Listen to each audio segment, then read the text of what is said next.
Hi there and welcome along to another workout for you to row along to. Now today's row is part of a series called Time to Shine.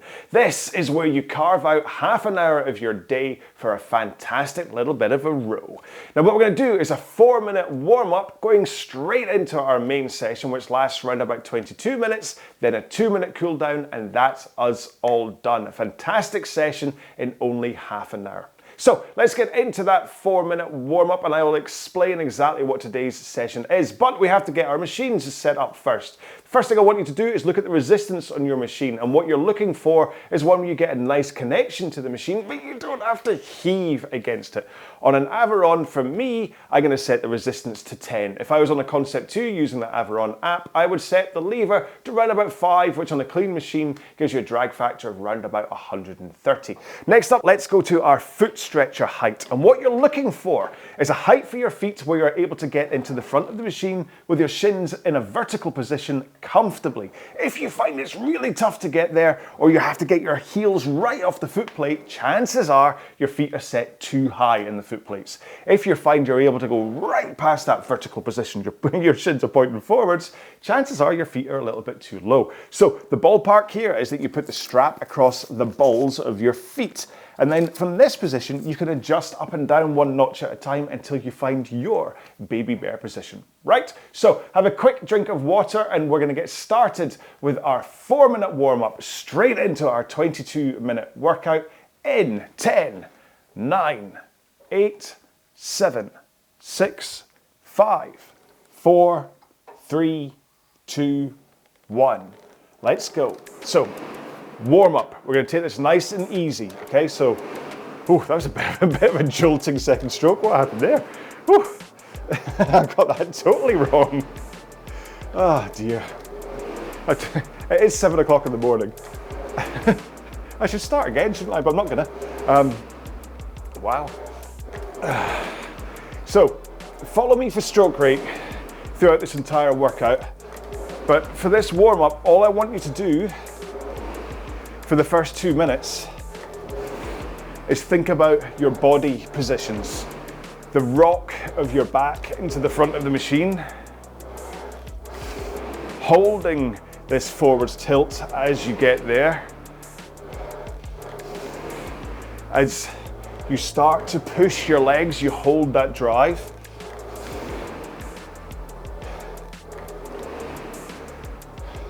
With your back tilted forwards as long as you can until you get to the back of the machine into, funnily enough, a backwards position.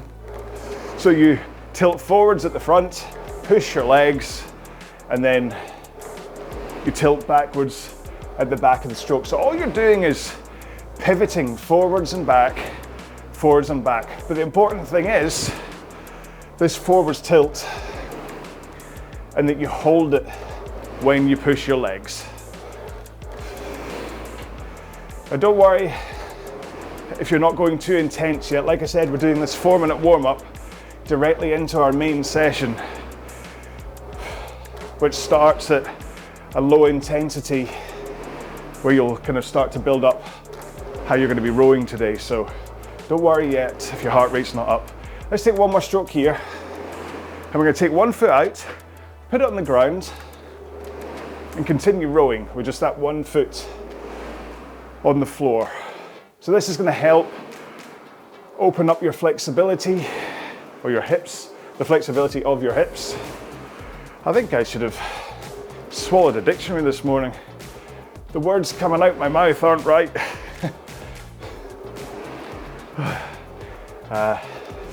You'll be able to get into that vertical shin position at the front with just 1 leg in. Swap feet. Don't worry if it takes you a few seconds to be able to swap feet, especially on the Averon if you've got the Velcro straps. Kicking yourself in and out of them can sometimes take you a few seconds. So we'll spill into the next minute by a couple of seconds just to make up for it. Just a nice solid push here from the leg that's still strapped in. 1 more. Put that foot back in, and then legs straight, soft bend in the knee, row with your back and arms. So swing your back, pull in your arms, out with your arms, rock forwards. So again, you can really just think about that body rock that I was talking about. Rock forwards, rock back. And then kind of hopefully, as long as you're not pulling first, your arms will take care of themselves. One more here. Let's roll into the front. Forwards tilt, arms straight, and just push out with your legs. Don't bend your arms early here, just push. So, in 15 seconds time, we're gonna get straight into our main session, which we're gonna keep at a nice low intensity, 20 strokes a minute. I'll talk to you about the actual intensity when we get going, okay?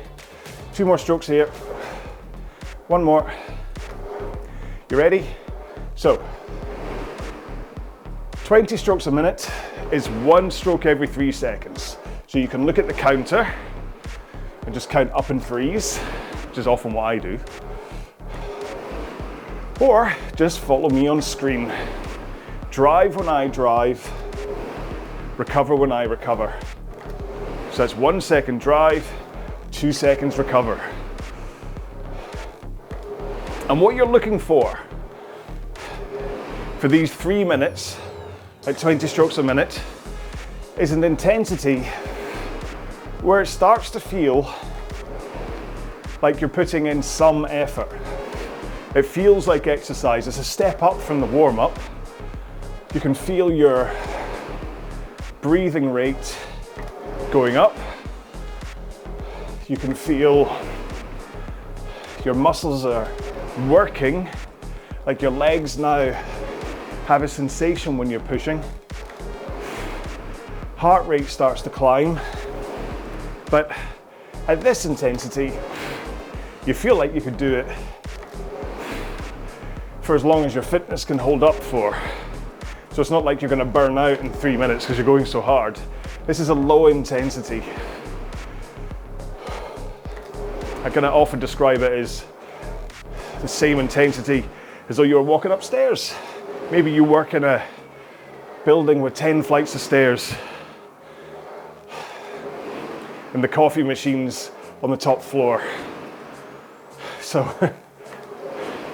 you have to climb up all those 10 flights of stairs to get a cup of coffee. By which time your heart rate's up and you're wide awake anyway. You're like, oh, I don't need that coffee anymore. So we've got 1 more minute here, 20 strokes a minute. And then what we're gonna do is take it up to 24 strokes a minute, okay? What should happen to control that stroke rate change is you just push a little harder with the legs. So it's not about pulling with the arms and like thinking, oh, I've got to get up to 24. If you just push a tiny bit harder with the legs, you'll find you'll have a faster drive speed. And if you complement that with a slightly faster recovery, that is all it takes to get you up to 24 strokes a minute. And your pace should jump up by like 5 seconds maybe. Right, 1 more stroke here. And let's give it a bash. Let's go up to 24. You should hear your machine get louder. You should hear the fan is now turning faster because you've added in this extra power to help with the increase of stroke rate. And between the added power that you're putting in and the fact that you're rowing 4 strokes a minute more than before, they both combine to give you a change in speed. So you're maybe about 40 watts higher, or 6 to 7 seconds faster than you were before. And the intensity, don't worry, that's meant to be a little bit tougher. You get nothing in this game for free. More speed means more energy. But again, this one shouldn't feel totally unmanageable. It's almost like if before, where are we time-wise? Yeah, it's 10 minutes, isn't it? Sorry, I lost count of where. Got 1 more minute to go. It's like if you had a leaky bucket, but where you also had the tap running at 20 strokes a minute, you're able to find an equilibrium, so the bucket would hardly empty at all. At 24 strokes a minute, that hole in your bucket is a bit bigger, and the water you're replacing it with isn't enough, so in time you are going to empty your bucket. But in 30 seconds time, we're going to do 90 seconds at 30. Now this is where someone's just been going at that bucket with a hole punch, where your energy will just go really quick. So, same thing again. I just want you to push harder with the legs to take the rate up. You ready? Let's go. So we're down to 1 stroke every 2 seconds. Try and think about that tilt into the front and getting it into place from the finish, if that makes sense. So you finish your stroke, handle away, and that creates space for your forwards tilt into the front of the machine. Try to hold that. Let your legs do the work first, then your back, then your arms. If you're pulling from the front, 30 seconds to go, then you're missing half of the muscles you could be using.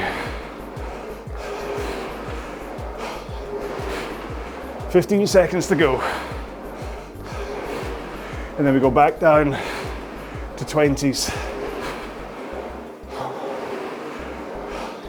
3, 2, 1. Back down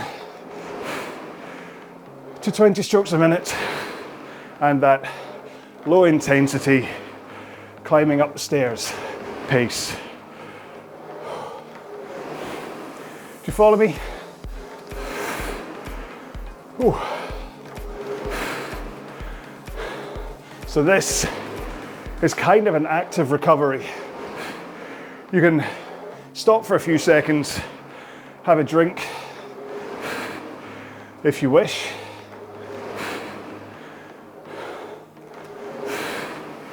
Ooh. But don't take too long about it. The point here is that these 20 strokes a minute portions, you still need to be working, but you put a plug in your bucket, so it's helping with your energy drain, okay? Progressively as we go through this workout, your bucket of available power, I call it actually I'm mixing analogies, it's your big bowl of power that you have available at any point. That bowl of power, or your bucket, Might not refill while we're back at 20 strokes a minute, but it shouldn't drain by much. And after these 3 minutes, we are going to go back up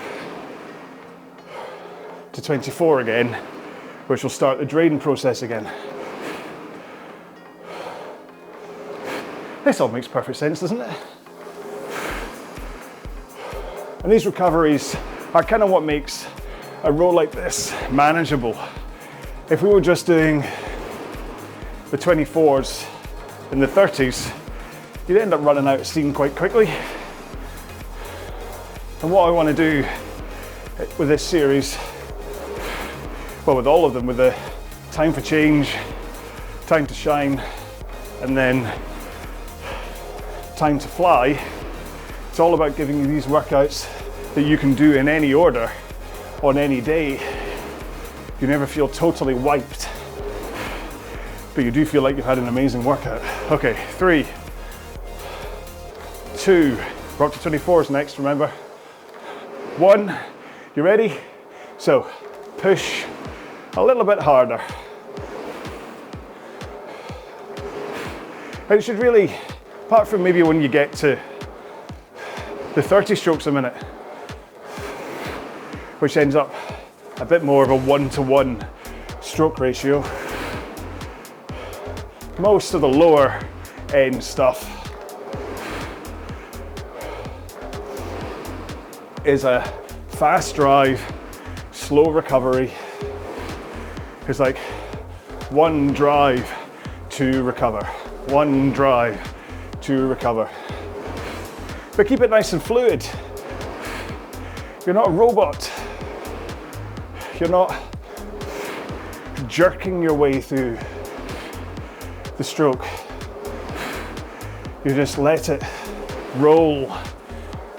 Hands release from your body, nice and smooth, to trigger your recovery.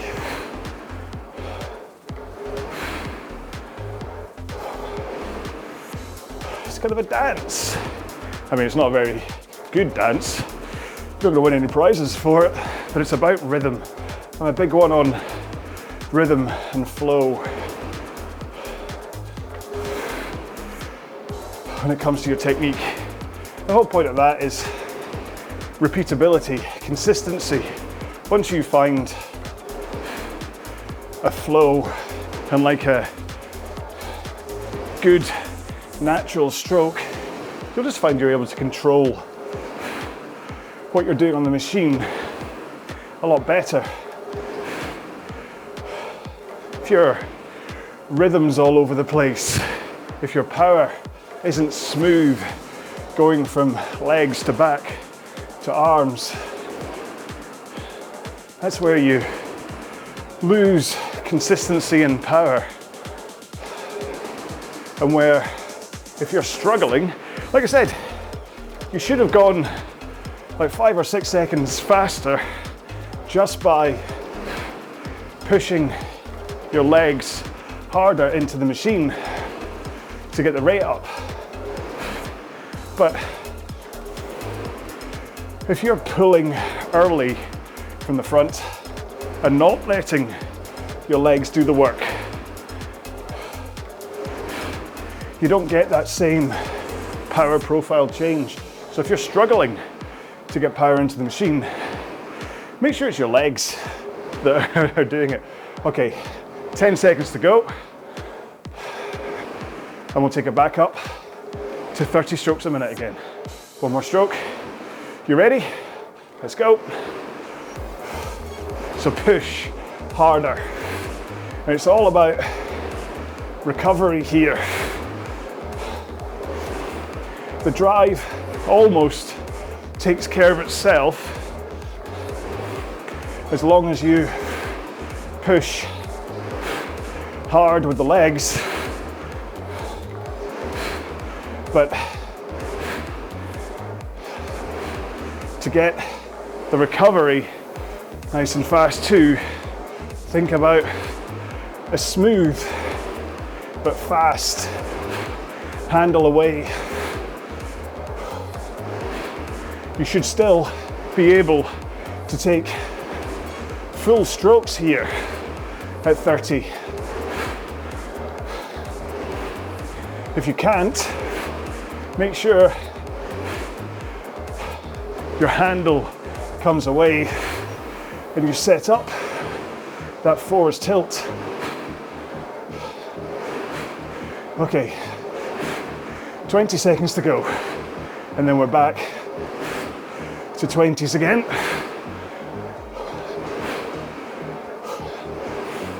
Ten seconds. 3, 2, 1. Take it back. Low and easy. If you need to have a drink, have that drink. Nice and quick. Maybe have a wiggle of your backside on the seat if you're getting any discomfort. Hopefully you're not though. Usually, well, there's two main causes of discomfort to your backside. The first one is just your backside isn't used to being sat on a focused point for so long, while also activating your glutes, the glutes being muscles in your backside. So they're getting squashed while at the same time you're asking them to work. No wonder they're not happy. So there's that. And it's the kind of thing that in time, like after 2, 3 of these workouts, you'll actually find that the discomfort that comes from just sitting on your backside, it tends to go away. Some people call it the calluses of your backside. It's not a callus. It's just the nerves in your backside get used to what's going on. But the other thing is posture. And I mean, it's maybe a bit late into this row to start talking about this, but I want to make sure that you sit up and tilt forwards, okay? You're hinging forwards over your hips. It's not about having a rounded, curled posture with your hips pointing backwards. It's about having a forwards tilt, forwards. Hips point forwards. And that then means if you're sitting up, hips forwards, you're on a very small, localized part of your glutes. Less area to get squashed and hurt. Bad posture, lots of area. Okay, one more stroke. And let's push with the feet to take us up to 24s for the last time. So 3 minutes here, and then we finish on 1.5 minutes. Back up at that fast pace again. And then we're all done. Quick cool down and we're all done at least. What I want you to examine though is what you are holding pace-wise at these 3 stroke rates, because it's these rates are what make up all of the rows in this series. And ideally, unless told otherwise, the 20s and the 24s will always be at round about the same pace. The 30s, sometimes I'll ask you to sprint. The 20s, sometimes I'll ask you to go full power while holding 20 strokes a minute. But mostly, the pace you've been rowing 20 and 24 at is the same. So you can, once you know that speed, you can come back to it. So you don't have to search for the right intensity. You can say, okay, I need to row at 153 at 24 strokes a minute, or whatever your pace is. Okay, one more minute of 24s. Ideally, as you go through sessions, your fitness and strength will actually improve. And so, if right now you're at 153 for the 24s, after a month or so of training, you'll probably find you're down at 151. Your power's improved, your fitness has improved, and that is a great prize. That's what you get when you put in the effort. Whether you're looking for performance or calorie burn, it will come with consistency. All right, one more stroke. Here we go then. 90 seconds at 30. And then that is the workout finished. So stay strong. This is not the time to shrink away. This workout is designed to not empty your bucket, your bowl of power. You'll feel it emptying faster and faster when you go through these 90 seconds, but it won't get to the bottom.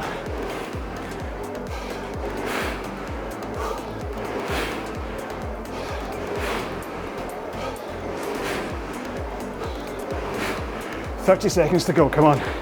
Keep it up. Keep your stroke rate high. Follow me. Remember, handle away, tilt forwards,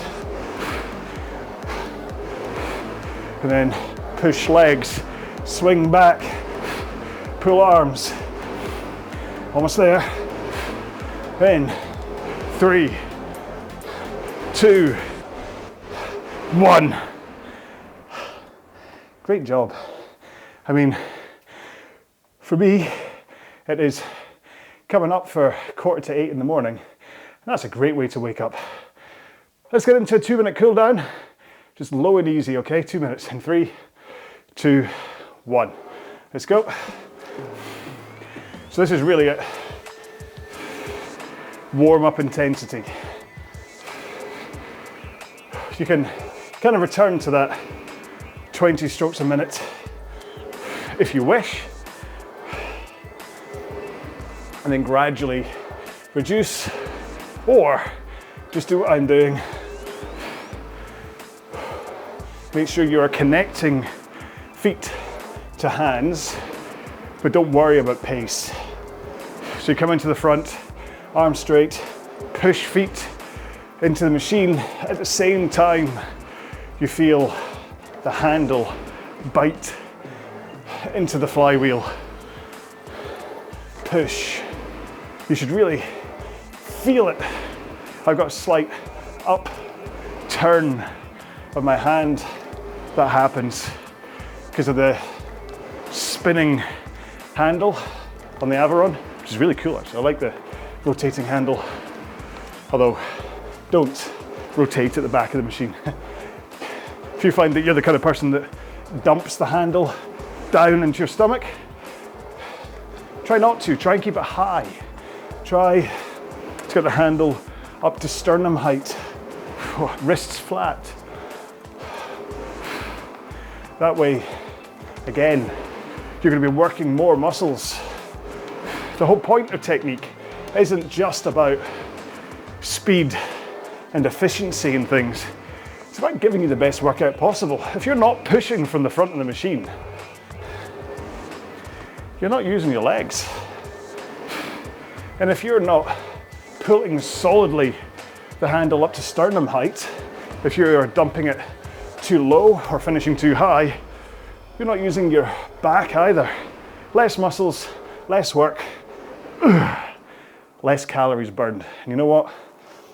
For some of us, me included right now, calories burned is the biggest metric. Trying to get beach body shape.